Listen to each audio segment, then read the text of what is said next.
अस्सलाम वालेकुम dear students, मैं हूँ मोहम्मद ख़ान, आपका इंग्लिश टीचर। आज हम यूनिट 10 के एक्सरसाइज में जो नवा क्वेश्चन है वो changing the number of nouns के हवाले से हैं, या उर्फ़ आम में आसान ज़बान में अगर हम कहें तो आज हम डिस्कस करेंगे सिंगुलर और प्लूरल नाउन के हवाले से।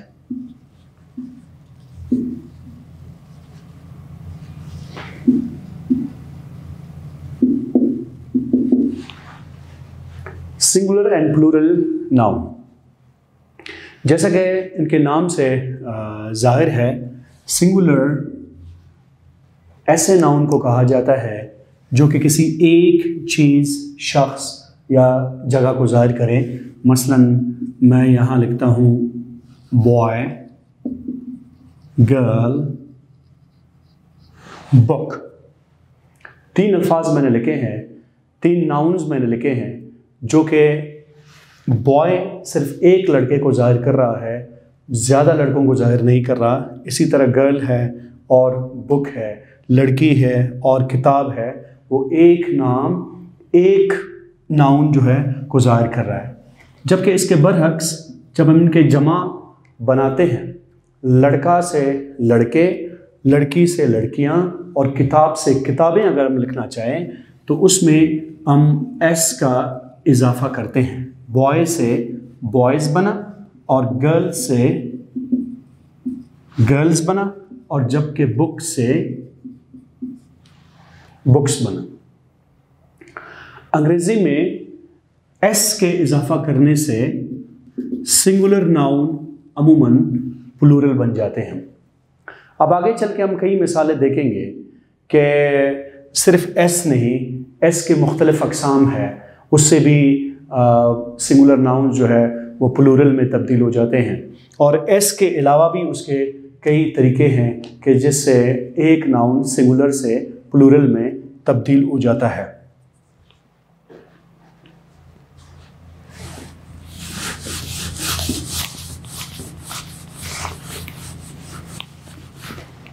मैं कुछ अल्फाज आप लोगों के लिए रैंडमली लिख रहा हूं जो कि नाउन्स होंगे और उनके प्लूरल को हम देखते हैं। Cup, dish,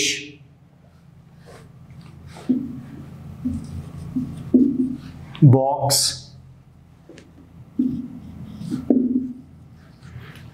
fly,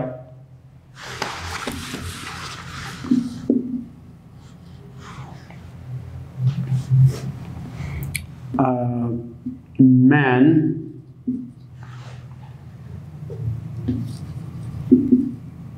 child. अगर हम देखें तो कप का जो प्लूरल है वो कप से, डिश का डिशेस है और बॉक्स का बॉक्सेस है, फ्लाई का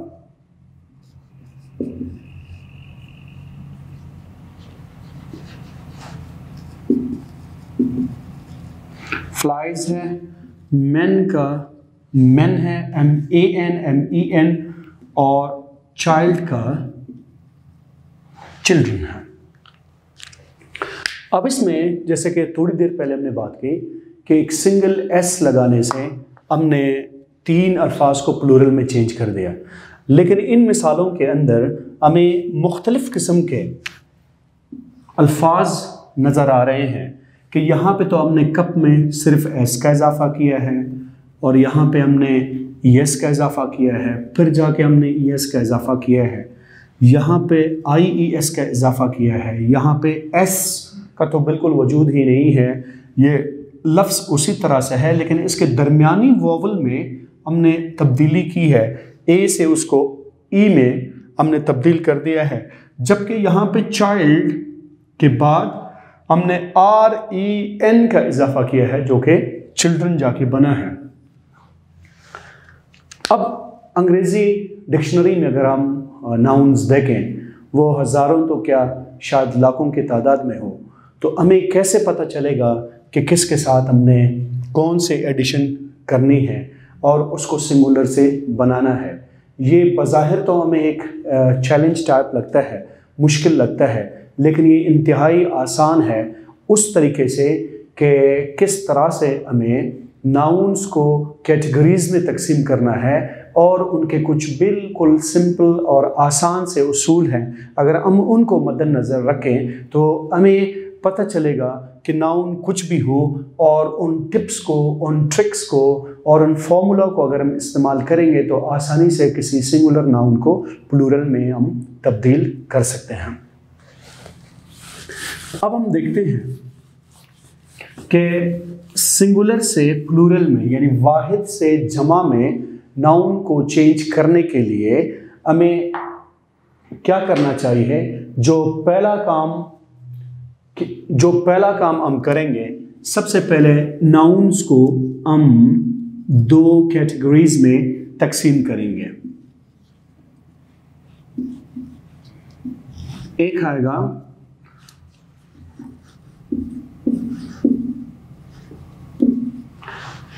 रेगुलर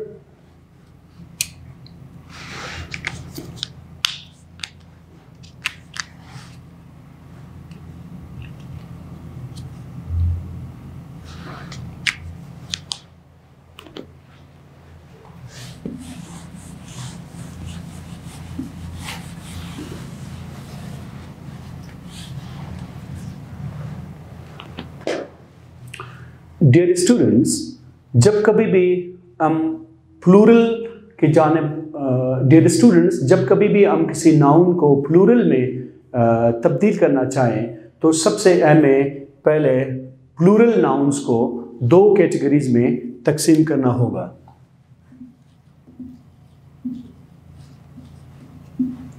प्लूरल्स में नंबर 1 जो कि कहलाएगा रेगुलर प्लूरल्स। इसके बरअक्स जो उसकी सेकंड कैटेगरी है वो कहलाएगा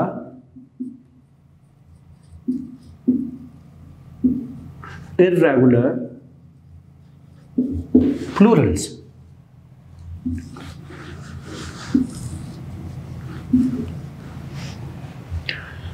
रेगुलर प्लूरल्स में कुछ निशानियां हैं कि जिसको अगर हम मद्देनज़र रखेंगे उनकी मदद से बआसानी हम किसी सिंगुलर नाउन को प्लूरल नाउन में तब्दील कर सकते हैं। मसलन नंबर 1 एडिशन ऑफ एस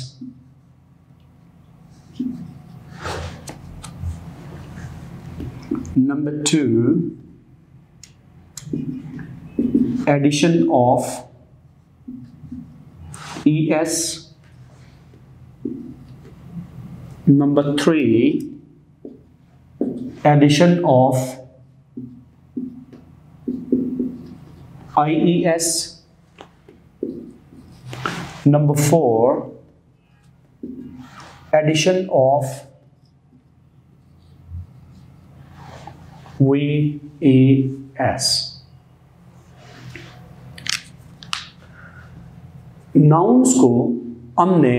कुछ नाउन्स को हमने 4 कैटेगरीज में तकसीम कर दी है कि उनको प्लूरल बनाने के लिए एक ग्रुप ऐसा है कि जिसके आखिर में हम सिर्फ एस लगाएंगे और दूसरा ग्रुप ऐसा है कि जिनको प्लूरल बनाने के लिए उनके आखिर में हम ES लगाएंगे, जबकि तीसरा ग्रुप है जिनके आखिर में हम IES लगाएंगे और चौथा ग्रुप है जिनके आखिर में हम VES लगाएंगे। अब एक सवाल जहन में पैदा होता है कि किस तरह से हम ये जानेंगे कि हमें कहाँ पे S लगाना है, कहाँ पे ES लगाना है, कहाँ पे IES और कहाँ पे VES लगाना है। सबसे पहले S वाले नाउन्स को हम देखेंगे कि किन अल्फाज के सामने हम S का इजाफा करेंगे। ऐसे भी मोस्ट प्रोबेबली कि अल्फाज ज़्यादातर या नाउन ज़्यादातर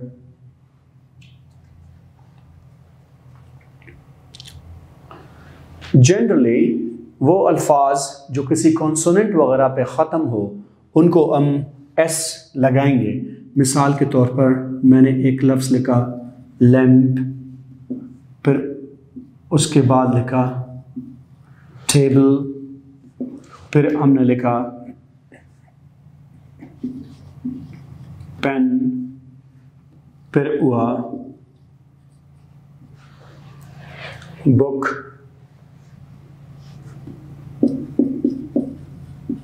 डोर वगैरह। इनको प्लूरल बनाते हुए हम लैंप से लैंप्स लिखेंगे, टेबल से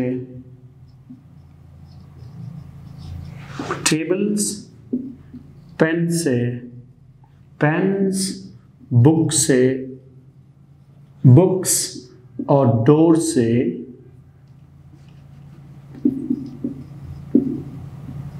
डोर्स लिखेंगे। यहां पे हमें वाज़े नजर आ रहा है कि नाउन तो वही नाउन है, सिर्फ उसमें एस का इजाफा करके हमने सिंगुलर से उसे प्लूरल बनाया है, यानी वाहिद से उसे जमा में लाया है। इसी तरह टेबल बिल्कुल अपने स्पेलिंग के साथ उसी तरह है, उसमें एस का इजाफा करके प्लूरल बनाया। पेन में एस, बुक में एस और डोर में एस का इजाफा करके हमने उनको वाहिद से जमा यानी सिंगुलर से प्लूरल बनाया। अब हम सेकंड कैटेगरी को यहाँ पे देखेंगे कि ऐसे कौन से अल्फाज हैं कि जिनके आखिर में हम ई एस का इजाफा करेंगे।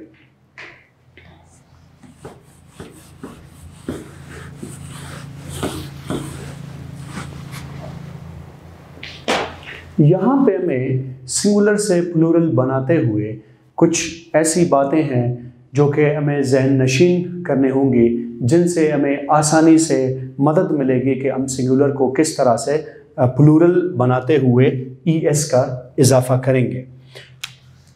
ई एस का इजाफा हम उन अल्फाज में करते हैं कि जिनके आखिर में सी एच हो, एस ओ, एस एच ओ,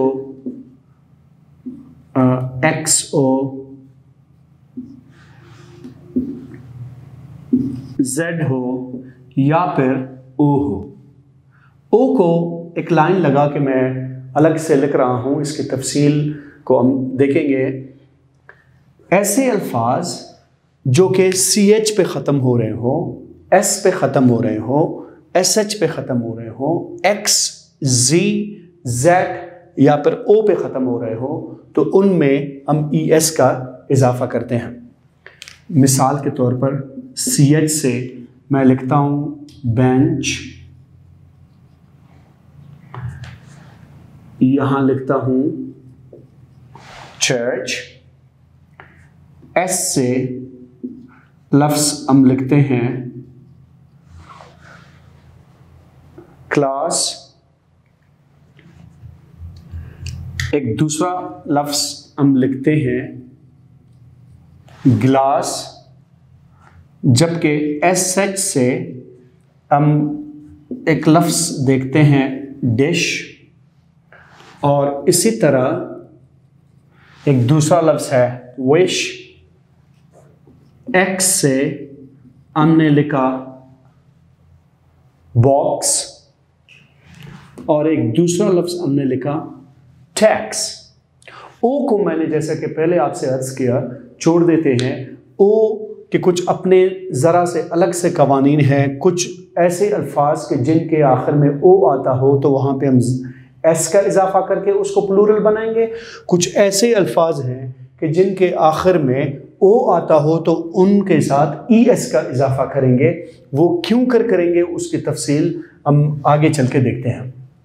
जैसा लफ्ज़ हुआ बेंच, ये ख़त्म हो रहा है सी एच से और हमने कहा कि ई एस का इजाफा हम उन नाउन्स के साथ करेंगे जो कि सी एच पे ख़त्म हो रहे हो। बेंच एक ऐसा लफ्ज़ है जिसके आखिर में सी एच है, तो इसको सिंगुलर से प्लूरल वाहिद से जमा बनाने के लिए हम ई एस का इजाफा करेंगे। मसलन बेंचेस। इसी तरह चर्च से हम उसका प्लूरल बनाएंगे चर्चेस। क्लास से उसका प्लूरल हम बनाएंगे क्लासेस, जबकि ग्लास से लफ्ज प्लूरल बना ग्लासेस। डिश से ES के साथ ये बना डिशेस, और विश से ES के साथ बना विशेस। बॉक्स से बॉक्सेस, और टैक्स से लफ्ज बना टैक्सेस। अब S और ES के प्रोनाउंसिएशन के बारे में थोड़ा सा मैं वाज़ेह करता चलूं। अगरचे कोई लफ्ज S वाला थोड़ी देर पहले हमने देखा, वो लफ्ज था बुक, वो लफ्ज था पेन। हम जब इसके साथ S का इजाफा करेंगे तो एक ही साथ S उसके साथ जोड़ के उसको प्रोनाउंस करेंगे बुक्स, बुक्स। S उससे अलग नहीं है। इसी तरह पेन्स, S उससे अलग नहीं है। लेकिन जहां कहीं पे हम ES का इजाफा करेंगे तो ये एक एडिशनल यानी इजाफी साउंड होगा उस नाम के साथ। जैसा S इजाफी साउंड नहीं था, इजाफी से मतलब ये कि उससे अलग नहीं था, उससे जुड़ा हुआ जो है, बल्कि उससे जुड़ी हुई एक आवाज़ ये S दे रहा है। इसी तरह से पेन्स, और यहाँ पे आके हम देखेंगे कि बेंचेस, जो ES के साउंड है वो IZ का अलग से उसके साथ इजाफी साउंड दे देता है। बेंचेस, चर्चेस, इसको हम बेंच या चर्च नहीं पढ़ेंगे, इसको इंग्लिश में सिबिलेंट साउंड कहा जाता है। ये S की जो आवाज है उसे इस और बज के तौर पर जाना जाता है। जहां पे S सीन की आवाज दे, बुक्स, सीन की आवाज दे तो वो इस साउंड कहलाएगा। और जहां पे S Z की आवाज दे, जैसा पेन्स, Z की आवाज दे तो वहां पे वो बज साउंड कहलाएगा। ये हम कैसे याद रखें? ये इंतहाई आसान है। इस कहते हैं शाम के फुनकार को, शाम की आवाज़ को, और बज़ कहते हैं मक्खियों की आवाज़ को। तो लिहाजा यहाँ पे बुक्स S है तो इस साउंड है, यहाँ पे बज़ जी की साउंड है, जैसा कि मक्खियों के पर चलने की आवाज़ है, तो लिहाजा उसे हम इस वजह से बज़ साउंड कहेंगे। लेकिन इसके बरअक्स जो ES है उसे सिबिलेंट साउंड कहा जाता है। जो ES है वो सिबिलेंट साउंड है। सिबिलेंट साउंड से मतलब कि जो ओरिजिनल नाउन वहां पे लिखा हुआ है, लफ्ज लिखा हुआ है, उसके साथ ये ES जहां आएगा, ES को हम अलग से पढ़ेंगे, लेकिन S के सिलसिले में हम उसे उसके साथ पढ़ेंगे, बुक्स, पेन्स। लेकिन ES में हमें वाज़े तौर पर यहाँ पे नजर आ रहा है कि वो एक अलग से साउंड दे रहा है। दो आवाजें यहाँ पे है, एक बेंच है और जमा के साथ उसके साथ इज है, बेंचेस। हम ये नहीं कहेंगे कि बेंच। इसी तरह चर्च एक साउंड हुआ, इसी तरह सिबिलेंट को जो साउंड है इज, वो दूसरी साउंड है चर्चेस। क्लास एक साउंड है, क्लासेस दो साउंड मिला के हम जोड़ेंगे तो ये सिबिलेंट साउंड कहलाते हैं ES के। क्लासेस, ग्लास, ग्लासेस, ग्लास हम नहीं पढ़ेंगे इसको। Dish, dishes, box, boxes, wish, wishes, tax and taxes. Taxes हम इसको नहीं पढ़ेंगे क्योंकि ये सिबिलेंट साउंड है, उससे अलग होके उसकी आवाज जो है आ जाती है।